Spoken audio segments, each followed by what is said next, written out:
Welcome to కైటివ్ media. తెలంగాణలో ప్రస్తుతం ఎవరి నోట విన్నా కవిత ప్రస్తావనే నడుస్తుంది. ఎందుకంటే ఆమె ఇప్పుడు అంత హాట్ టాపిక్ అయింది. ఆమె నడవడిక, ఆమె మాట తీరు, ఆమె కంటతడి ఇలా ఒక్కటి కాదు, రెండవ కాదు, చాలా షేడ్స్ ఆమెలో కనిపించాయి. ఆమె ఏం మాట్లాడినా బీఆర్ఎస్ పార్టీకి నష్టం జరిగేలా ఉంది. ఒకంత అధికార కాంగ్రెస్ కు లాభం చేకూరేలా ఉందన్న వార్తలు వినిపిస్తున్నాయి. అయితే ఆమె వెనుక కాంగ్రెస్ హ్యాండ్ ఉందా అనే చర్చలు లేకపోలేదు. మరోవైపు సీఎం రేవంతే కవితను వెనుకుండి నడిపిస్తున్నారన్న విశ్లేషణలు పొందుకున్నాయి. దీంతో ఆమె రేపో మాపో కాంగ్రెస్ లో చేరటం పక్క అంటూ వార్తలు షికారులు చేస్తున్నాయి. దీనికి బలం చేకూరేలా కాంగ్రెస్ ఎమ్మెల్యే మల్రెడ్డి రంగారెడ్డి వ్యాఖ్యలు చేయటం ప్రాధాన్యత సంతరించుకుంది. మరోవైపు ఆమె హస్తం గుట్టికి చేరితే ఆమెకు మంత్రి పదవి ఇస్తే ఆమె తన జాగృతి పార్టీని కాంగ్రెస్ లో విలీనం చేయనున్నట్లు పొలిటికల్ సర్కిల్స్ లో విశ్లేషణలు వినిపిస్తున్నాయి. ఈ సందర్భంలోనే ఆమె కాంగ్రెస్ లో చేరటం ఖాయమని నమ్మేలా సోషల్ మీడియాలో రేవంత్ కవిత భేటీ అయిన ఓ ఫోటో తెగ వైరల్ అవుతుంది.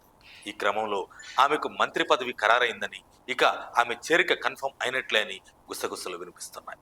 మరోవైపు కవిత బిహేవియర్ పట్ల కేసీఆర్ ఫ్యాన్స్ క్లబ్ లో ఓ లేఖ విడుదల చేసింది.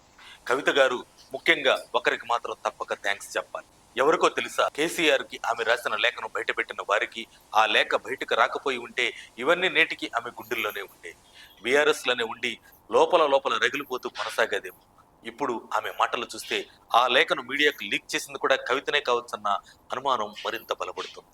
లోతుగా ఆలోచిస్తే ఇది యాదృచ్ఛికం కాదు, పూర్తిగా ప్లాన్ చేసిన రాజకీయ డ్రామా కావచ్చు.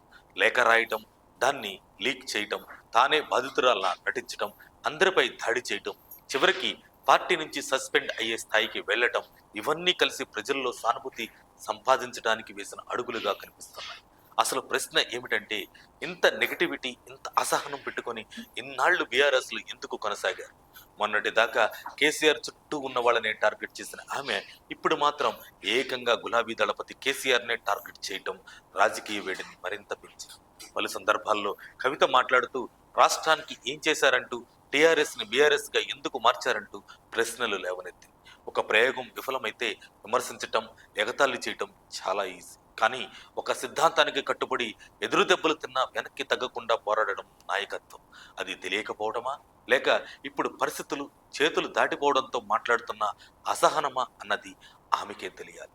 రేపు కొత్త పార్టీ పెట్టి నాదే అసలైన తెలంగాణ పార్టీ అని టీఆర్ఎస్ నుంచి బీఆర్ఎస్ గా మారిన రోజే తెలంగాణకు కేసీఆర్ తో సంబంధం తెగిపోయిందని చెప్పి తెలంగాణను ఏలాలనే కలలు కంటున్నారా?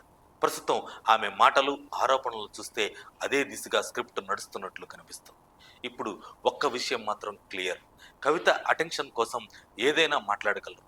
అవసరమైతే వాస్తవాలను వక్రీకరించడానికైనా వెనుకాడరు. రాజకీయాల్లో విమర్శ సహజమే, కానీ ఈ స్థాయిలో బాధ్యత లేకుండా మాట్లాడటం మాత్రం తెలంగాణ ప్రజలు గమనిస్తున్నారని ఓ లేఖ విడుదల చేసింది బీఆర్ఎస్ సైన్యం. అయితే చివరగా రాజకీయ పండితులు ఏమంటున్నారంటే, కవిత సొంత పార్టీ పెడితే పోరాటం, వ్యక్తిగత ప్రతీకారంలా కాకుండా ప్రజల కోసం ఉండాలని సలహా ఇస్తున్నారు. ఇక కవిత కాంగ్రెస్ లో చేరిన, లేక ఆమె జాగృతి పార్టీని కాంగ్రెస్ లో విలీనం చేసిన బీజేపీపై, కేసీఆర్ పై, బీఆర్ఎస్ పార్టీపై పోరాటం తప్పదని తెలుస్తుంది. మరే ఆమె అడుగులు ఎప్పుడు, ఎక్కడ, ఎలా పడనున్నాయో త్వరలోనే తేలిపోతుంది. అప్పటి వరకు వెయిట్ అండ్ సీ. మరిన్ని అప్డేట్స్ కోసం మా కాయ్ టీవీని సబ్స్క్రైబ్ చేసుకోండి. మా వీడియో కనుక మీకు నచ్చినట్లయితే లైక్ చేయండి, షేర్ చేయండి. మీ విలువైన అభిప్రాయాలను కామెంట్ బాక్స్లో తెలియజేయండి.